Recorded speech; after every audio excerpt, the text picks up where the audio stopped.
Google పేలో payment చేసేటప్పుడు ఒక్కోసారి మన ఫోన్లో ఉన్న కాంటాక్ట్స్ నేమ్స్ అన్నది గూగుల్ పేలో కనిపించవన్నమాట.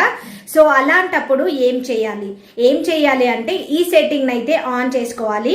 అదేంటో చెప్తాను. అంతకంటే ముందు ఈ వీడియోనైతే సేవ్ చేసుకోండి. ఓకే, సేవ్ చేసుకున్న తర్వాత మీరు గూగుల్ పేనైతే ఓపెన్ చేయండి.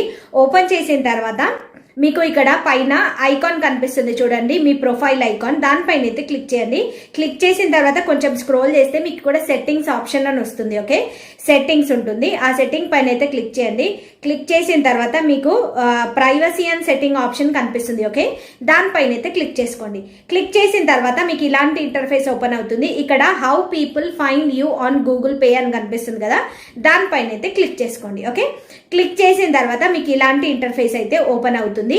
ఇక్కడ మీకు లాస్ట్ లో సింక్ యువర్ కాంటాక్ట్స్ అని ఉంది కదా, అది ఆఫ్ లో ఉంటుంది. సో ఆన్ చేసుకున్నట్టయితే మీ కాంటాక్ట్స్ లో ఉన్న పేర్లన్నీ మీ జీపేలో అయితే కనిపిస్తాయి. సో అక్కడ నుంచి ఈజీగా అయితే పేమెంట్ చేసుకోవచ్చు అనమాట. ఓకే, సో ఈ వీడియో కనుక నచ్చితే లైక్ చేయండి. మరిన్ని వీడియోస్ కోసం ఈ అకౌంట్ అయితే ఫాలో అవ్వండి.